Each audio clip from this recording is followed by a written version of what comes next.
Hi, thanks for joining me. I'm Krista Harden, and I started working with couples 20 years ago and started working with Enneagram about 7 years back.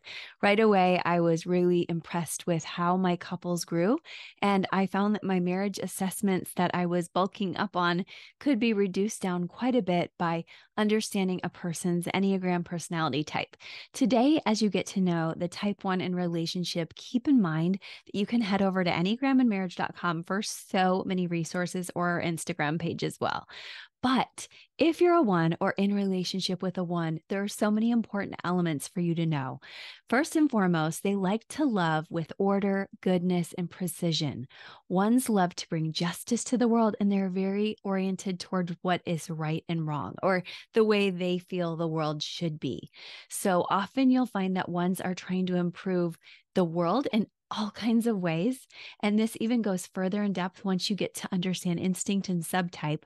But for practical purposes in marriage, a lot of the time, what happens is the one, and I love to call ones improvers, they start to try to improve their spouse. And often this is even why their spouse or partner first picked them, because it felt really good to be cared about. And ones believed that their partner could do more than maybe anyone else had ever believed in them for.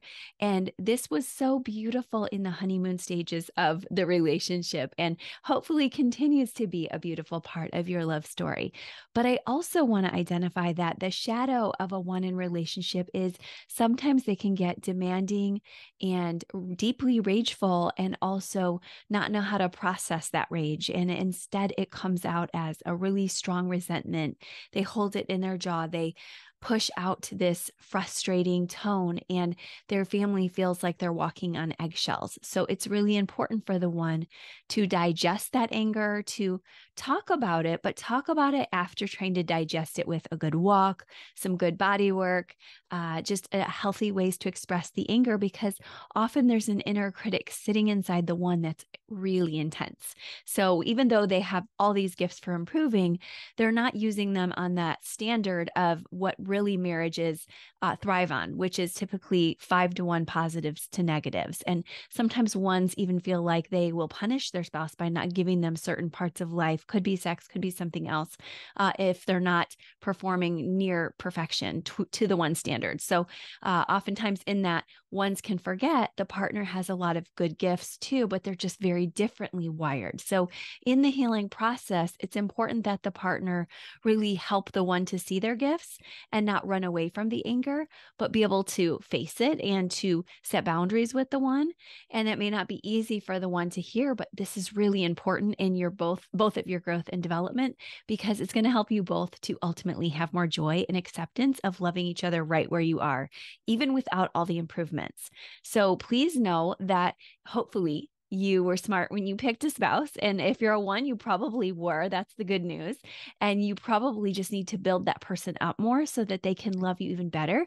And if you're that person, you need to stand firm in all of your gifts and know that you're wonderful. And also help your one to see that, and help your one to get rid of that unhealthy anger that is really kind of toxic inside of them. Help them to know they're loved too, even though they're not perfect, and they're allowed to make mistakes, and they have God's grace, and they're allowed to rest and have fun and process their deep emotions, and tell them how much you appreciate their gifts. Don't critique them. Ones, take a deep breath, digest what I'm saying, allow yourself into the space versus just pulling out of it, and really allow yourselves to really let time help you along too, because good things come in time. And I have lots of podcasts for you guys. And in the meantime, you can be checking out the deep dive that I've linked in the show notes. But really, what I want to encourage you with is, if you married a one, you married somebody who wants to change the world for the better. And I really hope that if you're a one, you'll understand you already married somebody who's wonderful. Let them find their way to healthy change. Don't push. And also allow yourself to enjoy life after all that hard work we all know you're doing.